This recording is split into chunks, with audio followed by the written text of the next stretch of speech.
In this episode, Ryan Griggs and I discuss how we each discovered the infinite banking concept. Welcome to the Banking with Life podcast. I'm Ryan Griggs. And my name is James Neathery. You know, I've got to say that Ryan Griggs and I, we met probably late 2017 or early 2018. What a blessing, right? But I'm going to start sooner and then go back. Sure. Okay. So we have been working together since, and maybe a month or so ago, a couple of months ago, we're working on a project that should be released later this month, October 2018. Mm-hmm. Right. So really what that is, we did a book review of Nelson's first book, Becoming Your Own Banker. And, you know, we did it in such a way that it's absolutely not a replacement of the book, or you shouldn't not read the book. And we were pretty adamant about, you know, just doing a complete review of the book, Mm-hmm. not putting too much of us into that. Well, that's But difficult. very difficult, right? However, it was all of the, you know, so you're shooting because it's a video, right? So you're shooting and there's, you know, breaks in the filming. Yeah. And the interaction that we have and enjoy went on between the clips was just unbelievably entertaining, at least to us. Right? and I thought about it. It's like, well, let me see. I'm old. You're young. I'm dark, hasty, black. You know, you're an academic, and I'm not. Uh-huh. And it was just awesome. I had fun, a lot of fun. Yeah. That'll be a good series. You know, we still in production, but like you said, October of this year, 2018. Who knows, 3 hours, 4 hours long, but it'll be good for people to have something. Either they haven't read the book, they're reading the book, or they've already read it, going into their second reading. And if they haven't read it, they need to read it. Right. So that's Nelson Nash, Becoming Your Own Banker, written in 2000, 5th edition, and it's all about the infinite banking concept. And then our book, our review of that book is really just to bring Becoming Your Own Banker to YouTube, to digital video. There's not a lot out there. It's kind of the reason for our podcast now is there's so little in the way of video and audio for Becoming Your Own Banker and infinite banking education out there. You mean it's going to go out there without a funnel? Yeah. There's not going to be a sales gimmick tied to it, or no. You know, jump through this hoop, jump through that hoop, and then I'm going to stalk you forever. Yeah, it's definitely a values-driven, passion-driven kind of thing. That's why it was for me. You should talk about some of your history in the financial business, but I came to infinite banking because I was in Austrian economics, bachelor's and master's, and regular old economics. Plenty to Wait, unlearn. what is that? What is regular old economics? Mainstream, post-Keynesian, neo-Keynesian style economics. See, that's what I'm talking about. Post-Keynesian, neo-Keynesian. Yeah, it's a bunch of stuff that nobody really needs to know. It has certainly nothing to do with how the world really works. But I came from a academic economic background with the intention of focusing on Austrian economics.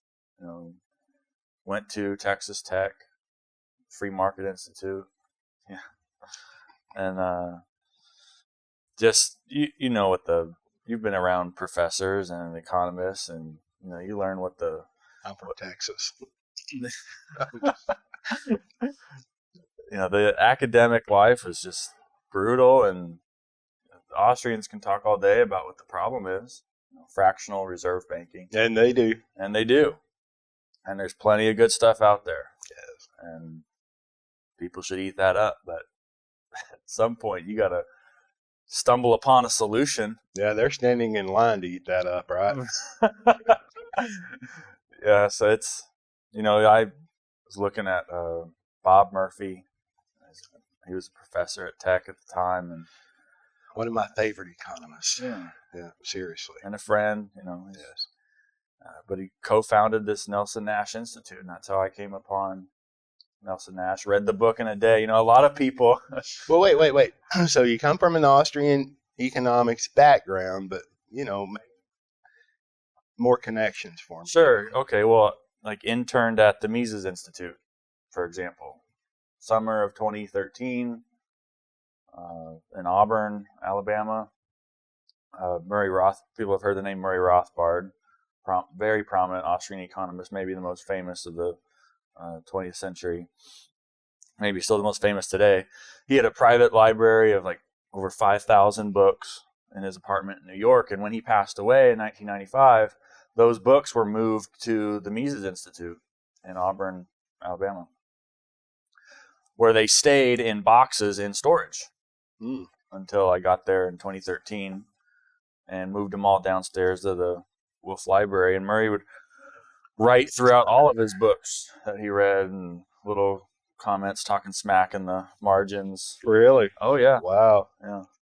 And you can go there today in Auburn and see what he wrote and the kind of books he read. And so, very intimately, I had a lot of conversations with Lou Rockwell, and at the time, Dan Sanchez was still there. At the time, he's now at FEE, Foundation for Economic Education. But did Mises University, did the Rothbard Graduate Seminar. Now know Jeff Deist, who now runs the Institute. So, I love the way he writes. Yeah, Jeff's great.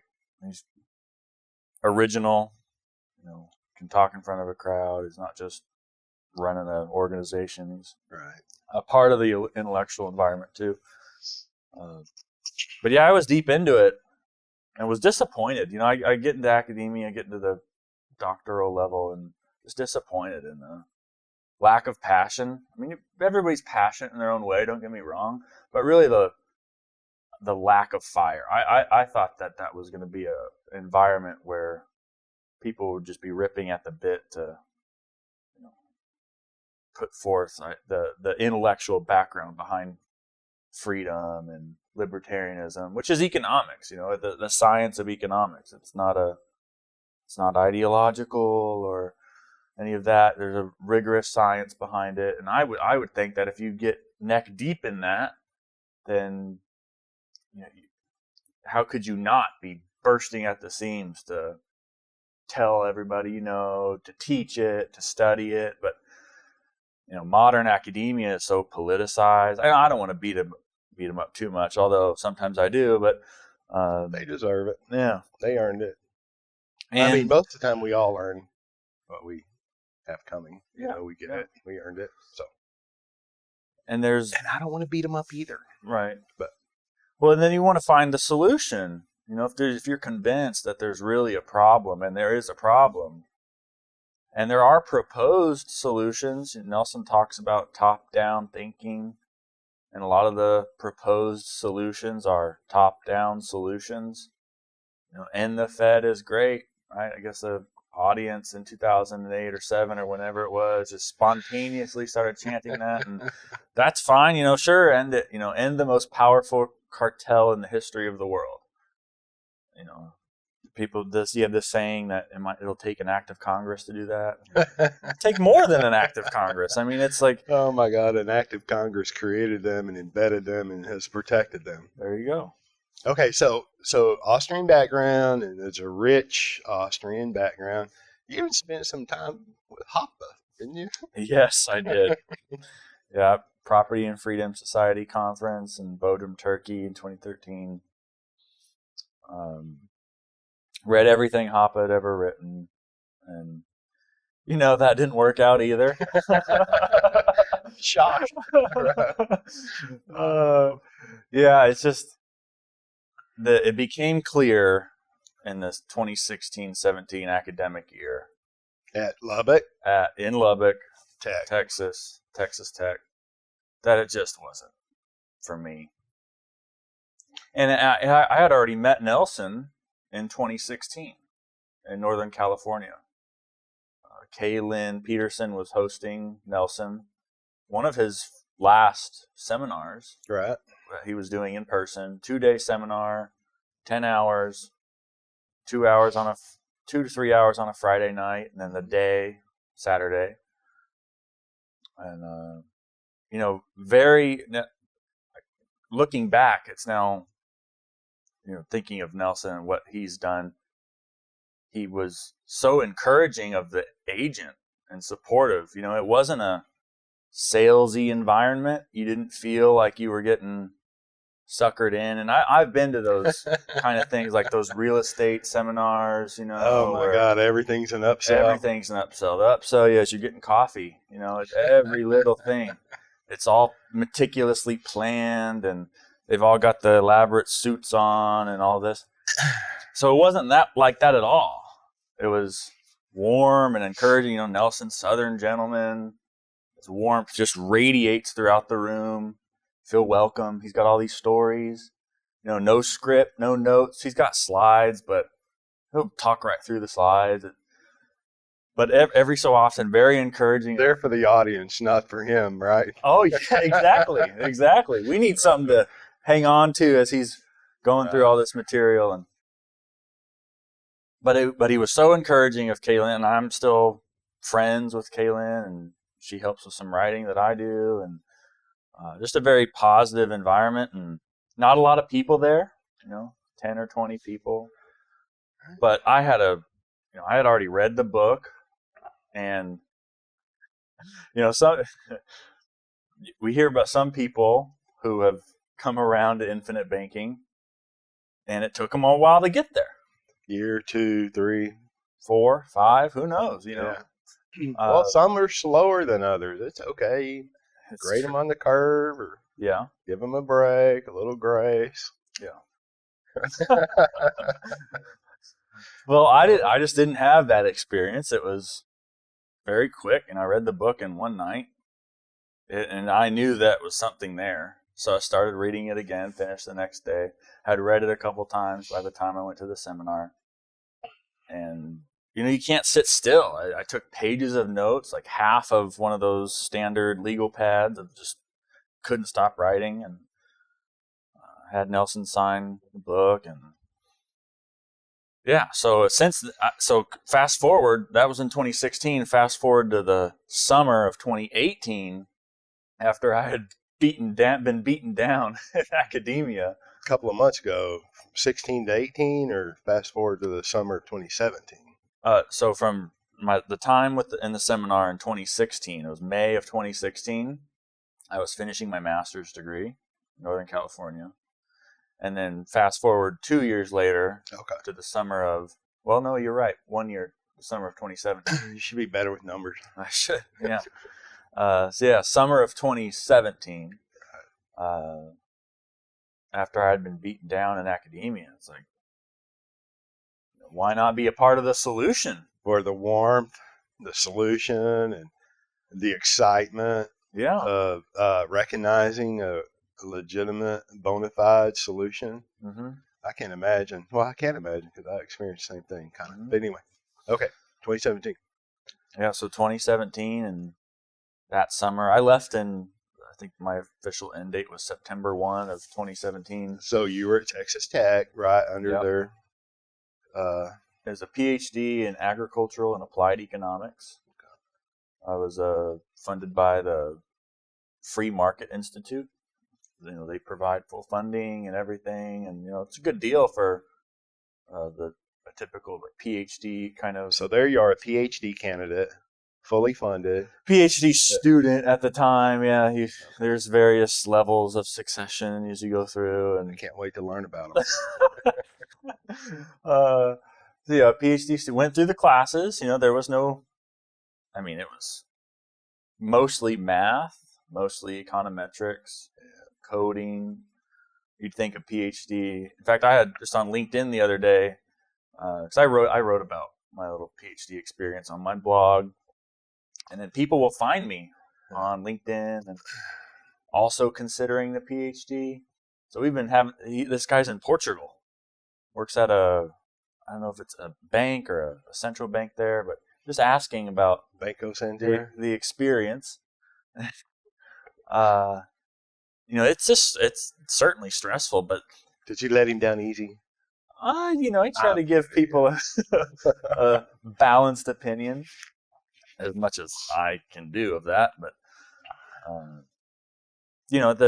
a lot of people knock Austrian-minded economic thinkers for not being good at math or whatever, or not being able to do the things that modern economists do. And that wasn't the problem for me. I mean, I went through the coursework fine and passed the big exams that you have at the end of or in the middle of the coursework.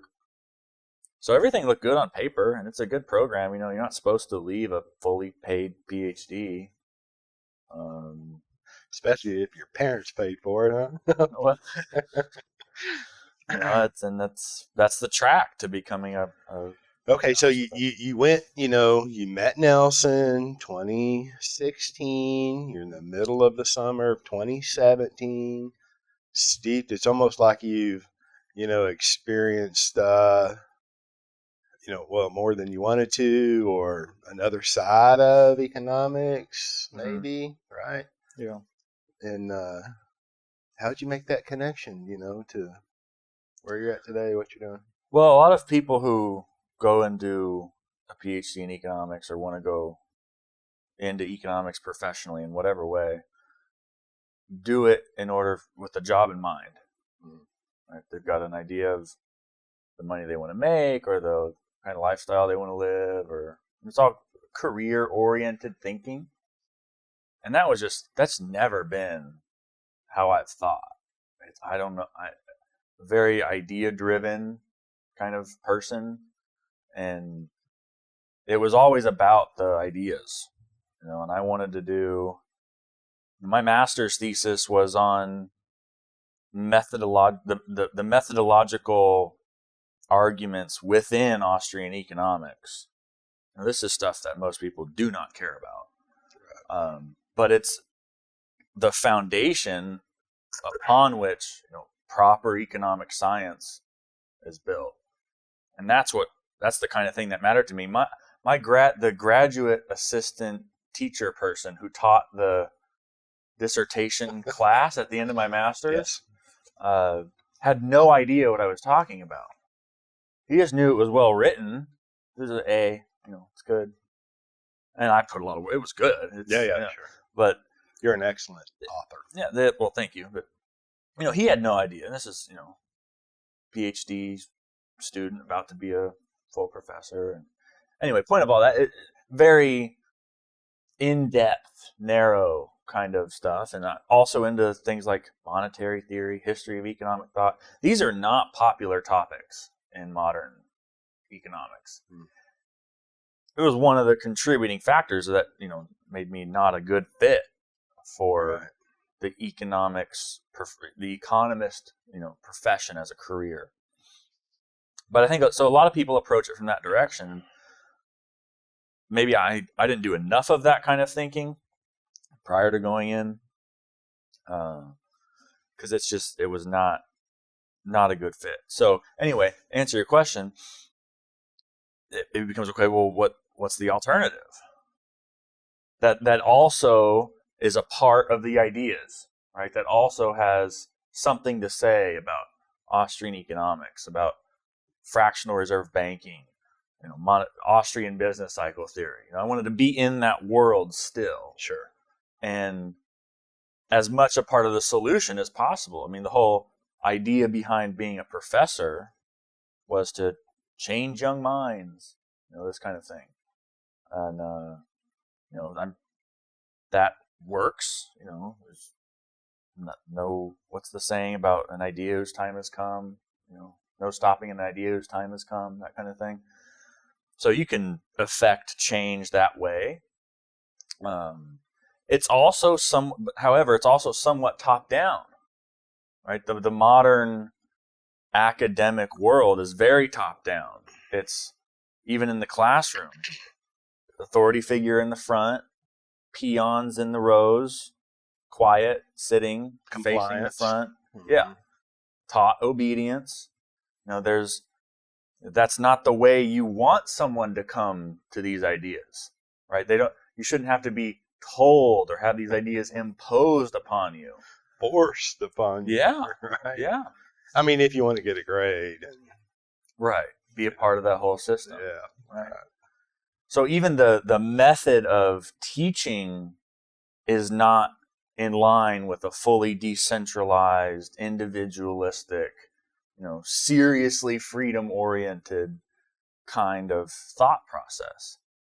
Because I had, during my education, in air quotes, done some Socratic seminars in Chicago, 2 different years with the Reason, Individualism, and Freedom Institute.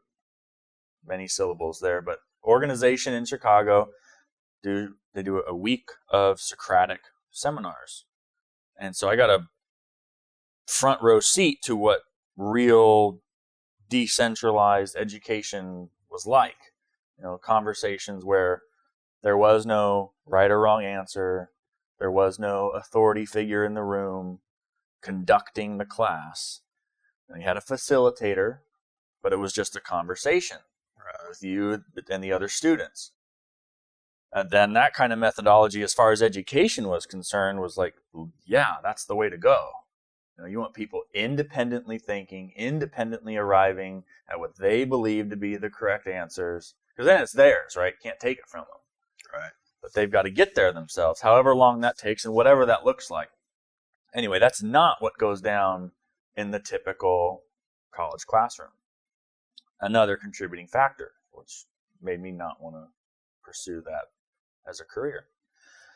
So instead, I had already met Nelson, and it's like, well, here's a bottom-up solution, individual solution. I tell people now I do more teaching, more education, as it properly should be now as a financial entrepreneur than I ever did in academia. Right. So that's how I came around. How about you, James? Well, I'm You've been in this for a while. 20. In fact, let me stop. You're like one of the original people who learned directly from Nelson. And so the Nelson Nash Institute has a practitioner program, right? Financial people go to the Institute, do an online training, become an authorized infinite banking concept practitioner.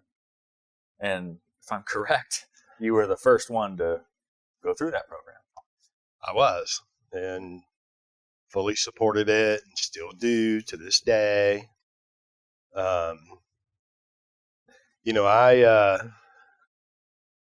I went into. I tell you what, I got licensed. A registered representative, insurance license, and a permanent license in 1991. Well, prior to that, I've always been an entrepreneur, self-employed. I don't know how I got exposed to it. I think a friend exposed me to A.L. Williams. Buy term and invest the rest. Mm-hmm. Right? I cannot stand multi-level marketing, direct marketing, whatever they call it today. So I was just exposed to it and seen it. I didn't do it, whatever they did, buy in, sign up all your family and whatever. However, I know what their model was, and I did not do that. But I did believe the concept, right? Because I didn't know any different, right? I thought, of course, you want to be wealthy, and of course, the stock market is a way to do that. And, it seemed to me like insurance was a good idea if you had a family, a death benefit. So A.L. Williams was a regional vice president for Waddell and Reed. The A.L. Williams. Arthur L. Williams. A.L. Williams, right? So, in their concept, dang it, he didn't come up with that. He took that from Waddell and Reed. Mm-hmm. So Waddell and Reed, they owned a family of mutual funds that had an 8.5% front end load. That's how dang old that is. Okay, all right. And then they own, they own Globe Life, United. They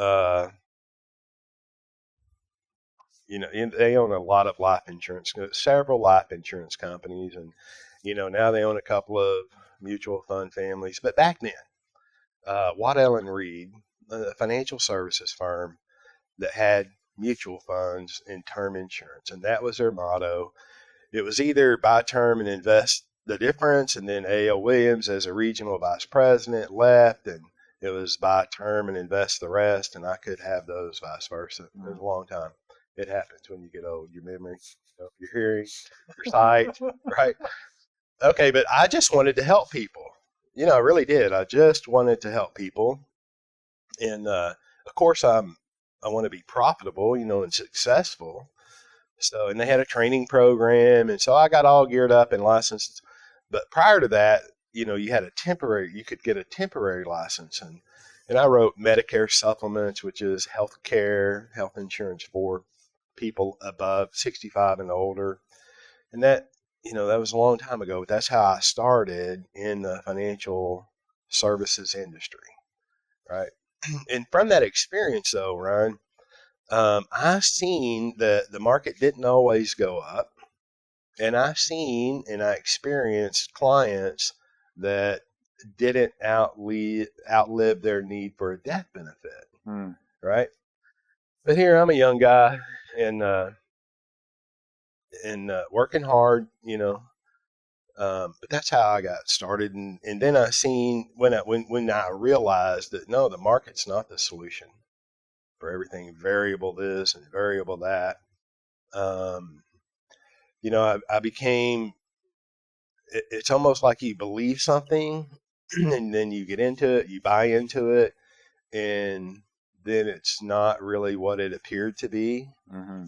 So I was pretty disgruntled, disappointed, right? But, I never left the industry. I just moved independently from company to company, writing life insurance, Medicare supplement. That was, there's a need for health care and a death benefit. And so I've not been formally trained, by a big company that has a formal training program in the insurance industry. Thank God. Absolutely. Back then, you think I'm missing something. Oh, looking back, it's thank you, God the Lord. Yeah. Right. Well, it turns out, we fast forward to, 2001, 2 or 3, and my practice had developed into retirement planning, right? So I was holding retirement workshops, which, I love people. Mm-hmm. And, I'm not a professional speaker at all, but I'm the kind of guy that I have to know what I'm talking. I can't use a script. I have to almost know too dang much about something, but that's the way I'm built. And so I developed a successful practice and a lot of clients, that I still enjoy working with today, right? Well, I've always been a student of my faith, number one, and, my profession. I've always been a student of history and you mean that, like you tell a story. You used to, for entertainment, read the Encyclopedia Britannica as a kid. As a child, I did. That was, we didn't have iPads, iPhones, and computers, and cell phones. So my mother, she bought the Encyclopedia Britannica series, and then you'd get the new edition, the updated edition every year or two. man, that's pure entertainment right there. I love it. I mean, sounds weird, I guess, looking or listening, but I loved it. Mm-hmm. I mean, that's great. So being a student of history, I mean, I've still to this day, I read as much as I possibly can. Well, being a student, I think it was somewhere around 2003 or 4. I went to a 2-day seminar in the financial industry, just advisors coming together and sharing best practices, what they're doing. And it was probably funded by an insurance or investment company or a couple of them. But they really pretty good speakers over this 2-day period, and I'm taking notes and they all, not all of them, but a lot of them referenced a book. Some of them probably wrote a book. Well, I bought all the books, right? And I take them home. And my story's out there on YouTube. It's mine. I love it. I like to hear it. I do, and I like to share it because it's mine, right? So I take these books home, Ryan, and I'm not kidding. I stack them up, on my nightstand. And here I go home every day with the full intention of reading those books. So I can do better. I can be better. I can provide a better service. Sure. And literally, when you're dealing with numbers and concepts all day and you go home and you're reading more numbers and concepts, you're exchanging family time, right, for more numbers and concepts. And that's been a challenge my whole life is keeping my work life and my family life in proper balance. And I don't do a very good job of that, I must say. Sure. Well, anyway, going home, going to bed and looking at that stack of unread books every night. Well, I'd start a book and not finish it, and start a book and not finish it, start a book and not finish it.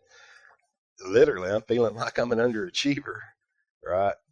So I went through the stack and I picked the thinnest book in the stack just so I could finish a book, right? And lo and behold, it was Nelson Nash's first book, Becoming Your Own Banker. 92 pages, big print, lots of illustration, blank pages. I read the book that night, and by God, I was angry when I got up the next day. I was angry. Well, I'd never heard of this. I $1 million roundtable producer, designations, organizations. I'm paying attention. I'm seeking the truth. I'm seeking understanding.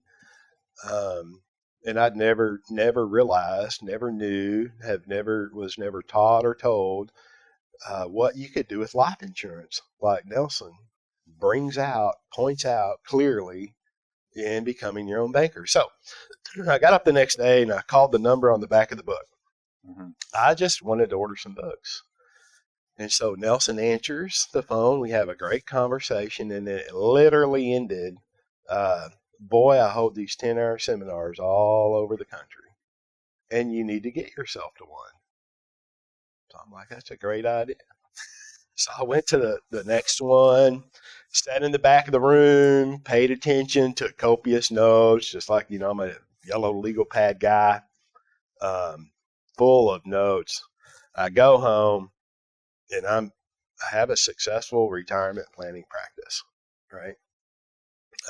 Beautiful clients.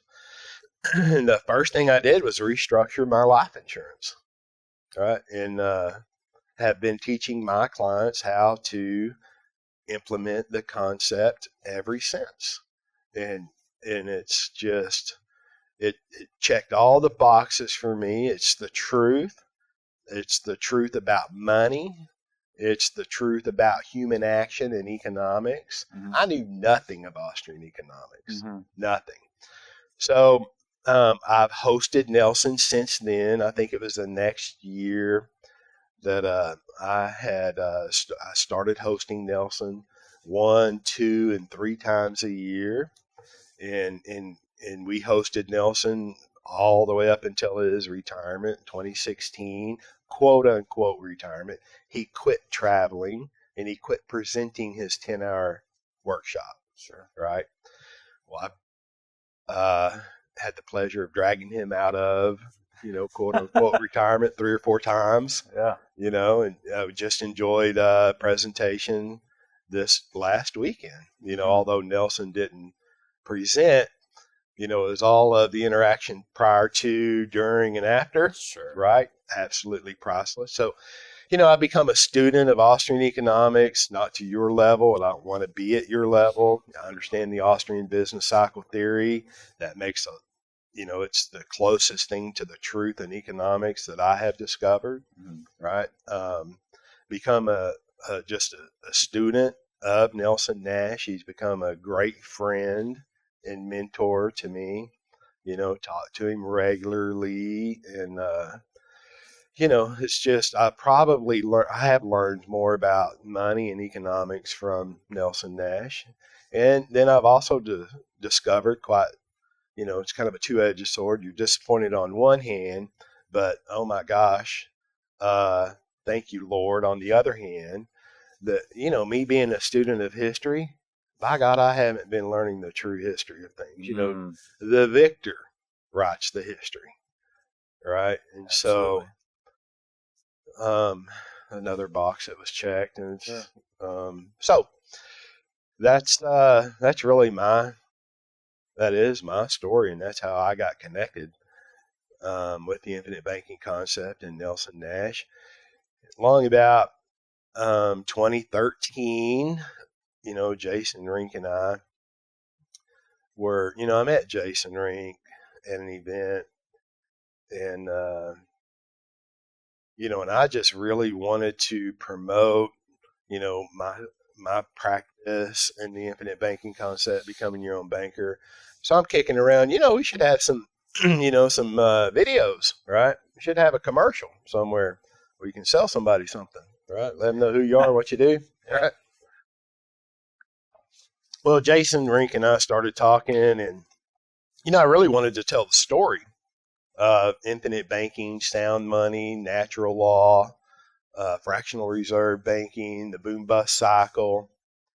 So as we worked together, I storyboarded what I wanted to share with people. I want them to understand, I wanted people to see what was kind of really going on in the big wide world of economics. Just take a step back and, I'm convinced if you know what's going on, you'll know what to do, right?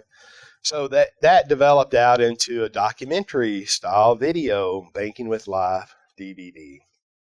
And the same time, and of course, that was released in 2013, on purpose, the 100-year anniversary of the Federal Reserve, right? And so that too, now, prior to the NNI, the Nelson Nash Institute, which that was developed in 2013, right? So these were happening at the same time, spontaneous. I didn't have anything to do with the development of the Nelson Nash Institute, but I'm just saying that those came out together at the same time, and it made sense to me. The NNI makes complete sense to me if you consider the legacy of Nelson, what its purpose is, the Nelson Nash Institute. And maybe we can, find a stopping point here. Yeah, no, I think that's perfect, because we have, part of this podcast is to, keep the legacy of Nelson alive, as long as, people are doing finance. So I think it's a good place to stop. Thanks for watching, Yeah. Thank you for listening. If you've enjoyed the content, leave us a like or a thumbs up, share us with your friends, give us some feedback, and we'll see you next time.